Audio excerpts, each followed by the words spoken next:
नमस्कार, राज की बात में आपका स्वागत है।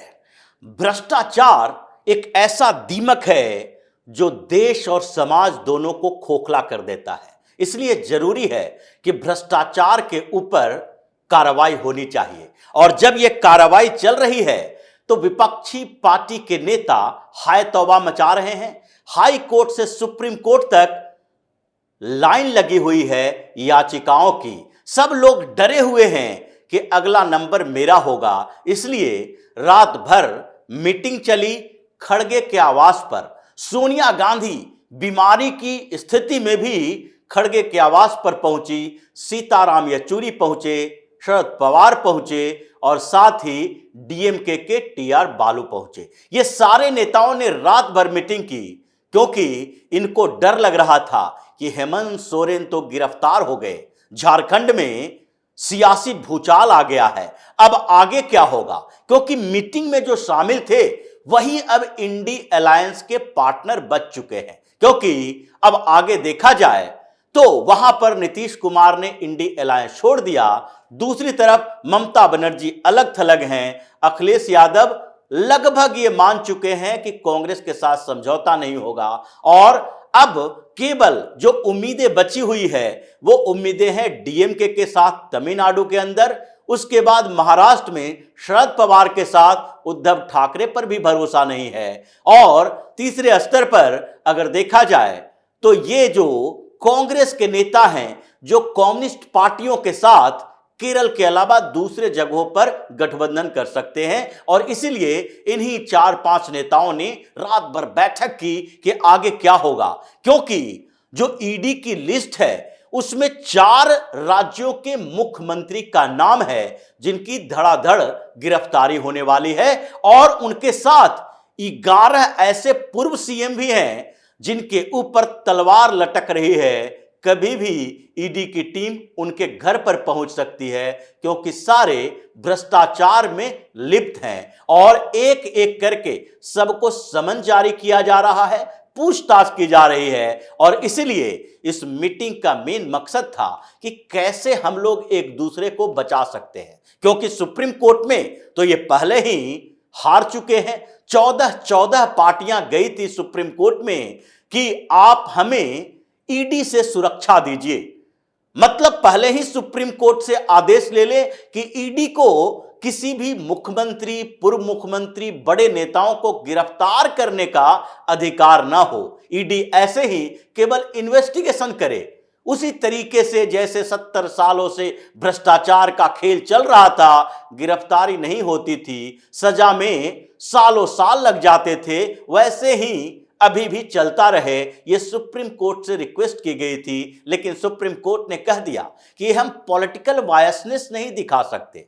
अगर आप ऐसे कहेंगे तो कल बिजनेसमैन का जत्था आ जाएगा, वो भी गुट बनाकर आएंगे, कहेंगे कि हमें ईडी के एक्शन से बचाइए, गिरफ्तार मत करने दीजिए। ये ऐसा नहीं हो सकता कि अलग अलग प्रोफेशन के आधार पर हम फैसला दें कि इन लोगों को गिरफ्तार करो, इन लोगों को गिरफ्तार न करो। अगर कोई बिजनेसमैन है उसे गिरफ्तार कर लो और कोई नेता है करप्शन में उसे गिरफ्तार न करो। इसलिए व्यक्तिगत तौर पर आप आएंगे तो हम उसका फैसला सुनाएंगे, उस पर सुनवाई भी करेंगे। जैसे कि अलग अलग मामलों में, चाहे सिसोदिया हो, सत्येंद्र जैन हो, या फिर संजय राउत हो, अनिल देशमुख हो, या फिर अभी अरविंद केजरीवाल जैसे लोग, हेमंत सोरेन जैसे लोग, ये हाईकोर्ट सुप्रीम कोर्ट पहुंचते रहते हैं। लेकिन जो लिस्ट तैयार हुई है ये 4 मुख्यमंत्रियों की, उसमें सबसे पहला नाम जो है अरविंद केजरीवाल का है, क्योंकि 5वां समन केजरीवाल को जारी हो चुका है। और अब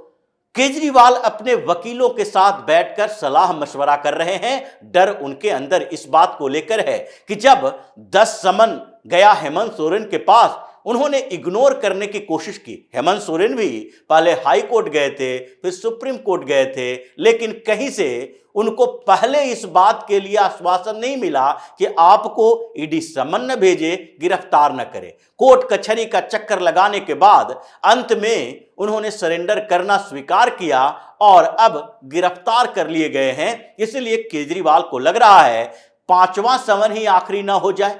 इसमें कोई ऐसा नियम कानून तो है नहीं कि ईडी 10, 12, 15 समन ही भेजता रहे।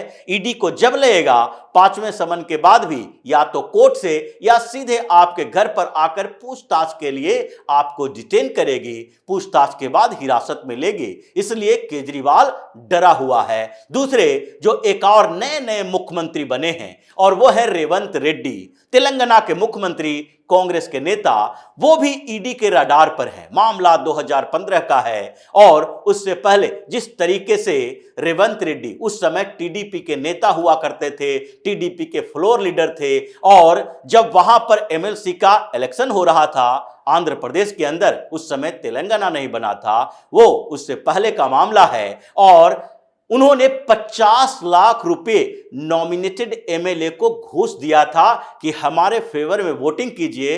वो मामला फिर से चर्चा में आ गया है। ईडी ने उन्हें भी बुलाया है पूछताछ के लिए।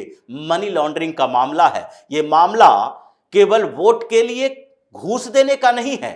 मामला यह है कि आप 50 लाख रुपया कैश में लाए कहां से। ये मनी लॉन्ड्रिंग यानी कि जिस तरीके से धन शोधन हुआ है, उस मामले में रेवंत रेड्डी के ऊपर भी गिरफ्तारी की तलवार लटक रही है। उसी के पास साउथ में ही एक और मुख्यमंत्री हैं, पिनरई विजयन।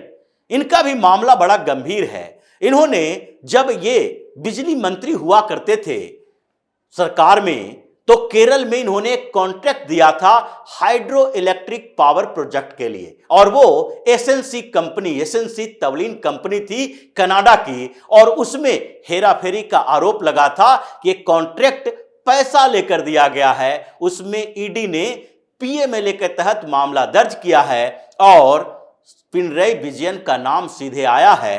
डर विजयन को भी लग रहा है कि कभी भी ईडी हमारे घर पर आ सकती है। और एक और आंध्र प्रदेश के भी सीएम हैं जगन मोहन रेड्डी।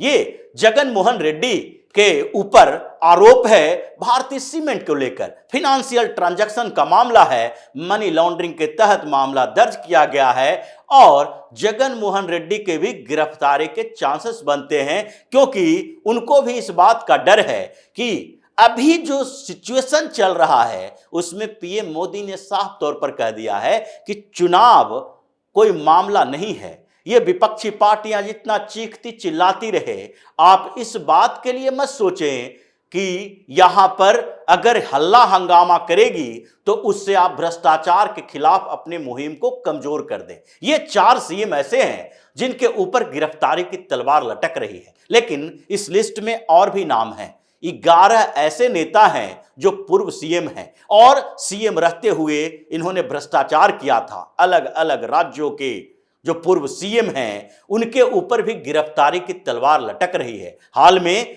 3 पूर्व मुख्यमंत्रियों को ईडी ने बुलाया। उसमें लालू प्रसाद यादव, राबड़ी देवी, जो लालू परिवार के दोनों हस्बैंड वाइफ दोनों ने मिलकर लूटपाट मचाई थी बिहार में, बड़े घोटाले तो किए ही, रेल मंत्री रहते हुए आईआरसीटीसी घोटाला किया, और लैंड फॉर जॉब मामले में मनी ट्रांजैक्शन जो पकड़ा गया है, ईडी ने दोनों को बुलाया। यानी कि बिहार से 2 पूर्व मुख्यमंत्री को लग रहा है कि कभी भी परेशानी हमारी बढ़ सकती है, और उनके बेटे तेजस्वी यादव भी इसमें इन्वॉल्व हैं, मीसा भारती उनकी बेटी भी इन्वॉल्व है। मतलब पूरा लालू परिवार ऐसे छटपटा रहा है, जिसके कारण वो राहुल गांधी जैसे नेता के रैली में भी नहीं जा पा रहे हैं कि हम उनको सपोर्ट कैसे कर सकते हैं। अभी तो अपनी ही परेशानियों में परेशान हैं। उसके अलावा बिहार से आगे बढ़ें तो उत्तर प्रदेश में भी 2 ऐसे पूर्व मुख्यमंत्री हैं जिनकी जांच चल रही है, जिसमें अभी चिल्ला चीख रहे हैं अखिलेश यादव।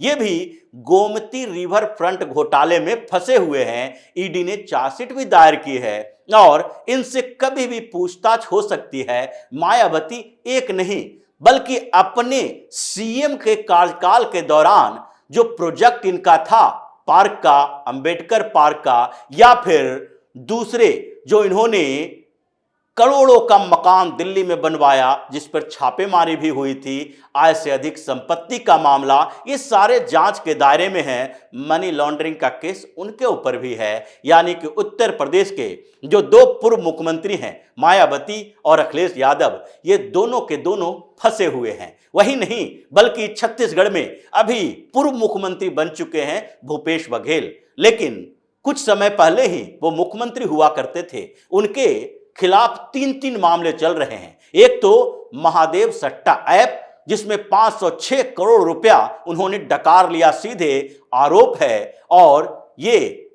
जो एविडेंस है वो डिजिटल एविडेंस भी उनके खिलाफ है। कोल ट्रांसपोर्टेशन घोटाला, उसमें कोल ट्रांसपोर्टेशन में इन्होंने करोड़ों रुपए, लगभग 1000 करोड़ के घोटाले का आरोप है, जिसके दौरान इनके जो करीबी यानी कि डिप्टी सेक्रेटरी सौम्या चौरसिया के घर पर छापेमारी हुई थी, 50-50 लाख रुपए कैश में पकड़े गए थे, उसमें भी फंसे हैं। और तीसरा शराब घोटाला छत्तीसगढ़ में भी हुआ, जिसमें गलत तरीके से लाइसेंसी दुकानों में जो निजी शराब गलत तरीके से उसमें प्लेस किया गया और वहां से बेचा गया, रेवेन्यू नहीं दिया गया, यानी एक्साइज टैक्स की चोरी का मामला है। यह भी 900 करोड़ का घोटाला बताया जाता है। उसके बाद राजस्थान में अभी पूर्व मुख्यमंत्री जो कि अशोक गहलोत बन चुके हैं, उनके खिलाफ भी पीएमएलए के तहत केस दर्ज है। और ये एक एम्बुलेंस घोटाला भी है उनके खिलाफ, जिसमें कार्ति चिदम्बरम और सचिन पायलट का भी नाम है। उस घोटाले में इन्होंने कॉन्ट्रैक्ट दिया था 108 नंबर पर, जो एम्बुलेंस कॉल करने के बाद आता है, उसके खरीद बिक्री के लिए और सर्विस के लिए जो उन्होंने कॉन्ट्रैक्ट दिया था, उसमें करोड़ों की हेराफेरी का मामला है, पीएमएलए के तहत दर्ज है। ऐसे उनके बेटे वैभव गहलोत भी फंसे हुए हैं। और उसके बाद जो बगल में ही हरियाणा है, वहां तो भूपेंद्र सिंह हुड्डा से पिछले दिनों पूछताछ हुई, उनके ऊपर तो चार्जशीट भी दायर कर दिया गया है, मानेसर में जमीन घोटाला और दूसरा एसोसिएट जनरल लिमिटेड एजेएल के लिए जो उन्होंने प्लॉट दिया था, उस मामले में भी वो फंसे हैं। 2 दिन पहले ही उनसे पूछताछ भी हुई है और उनकी भी गिरफ्तारी लगभग तय मानी जाती है कि कभी भी वो गिरफ्तार हो सकते हैं। जम्मू कश्मीर में 3 पूर्व मुख्यमंत्री, एक नहीं 3 पूर्व मुख्यमंत्री ऐसे हैं जो 2 तो एक ही परिवार के हैं, फारूक अब्दुल्ला, उमर अब्दुल्ला और दूसरे महबूबा मुफ्ती। ये तीनों के ऊपर मनी लॉन्ड्रिंग का केस दर्ज है और ये तीनों की जांच चल रही है। पिछले दिनों फारूक अब्दुल्ला को समन जारी किया गया था क्रिकेट एसोसिएशन घोटाला में, जिसमें ये बीसीसीआई को पैसा देने के बदले अपने अलग अलग अकाउंट में पैसे ट्रांसफर करवाते थे।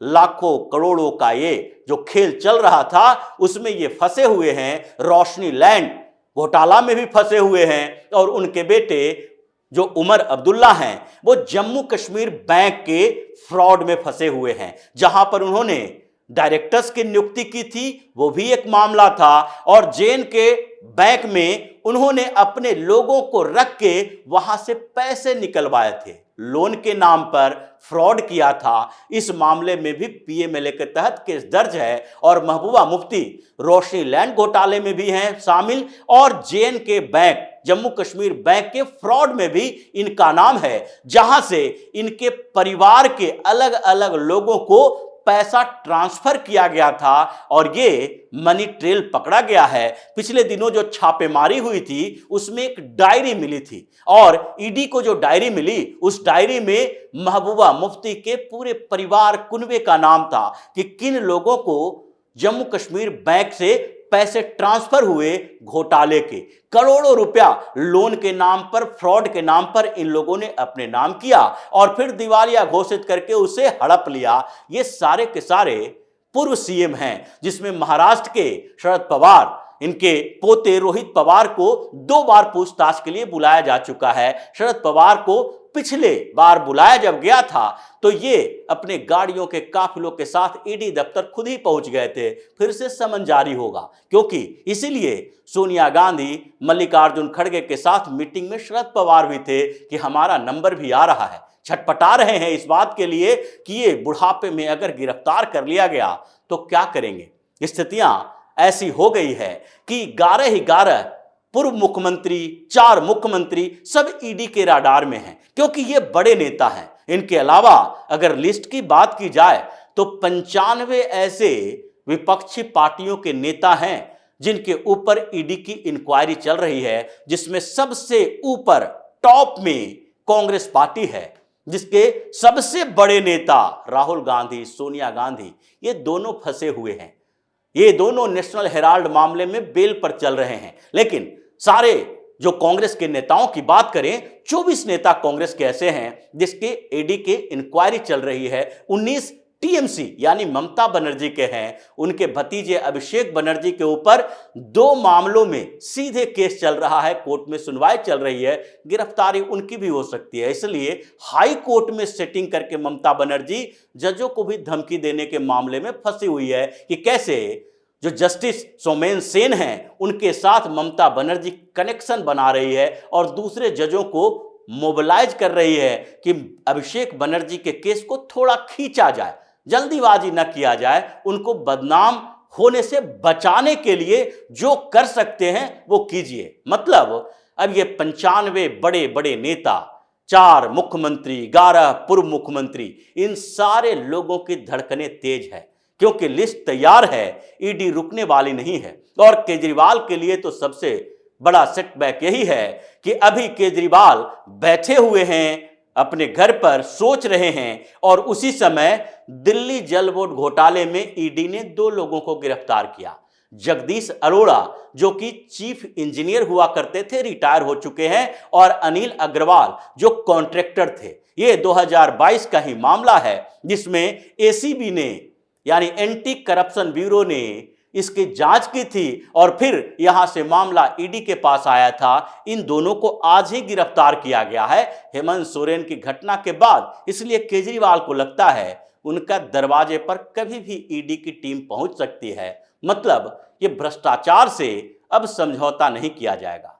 जल्द से जल्द इन लोगों की धड़ाधड़ गिरफ्तारियां होगी। अपोजिशन पार्टियों में हड़कंप इसी बात को लेकर है कि जनता सब देख रही है। हम चाहे भी तो उसको बरगला नहीं सकते कि हम करप्ट नहीं हैं। जितने भी मुख्यमंत्री विपक्षी पार्टियों के बने हैं, सारे के सारे अब पूर्व हो चुके हैं, घोटाला उनका पीछा नहीं छोड़ रही है। तो इसी तरह की खबरों के साथ फिर से हाजिर होंगे। तब तक के लिए बने रहिए हमारे साथ और देते रहिए सहयोग। तब एकता की इसी तरह की खबर हम आपके लिए लाते रहे। धन्यवाद।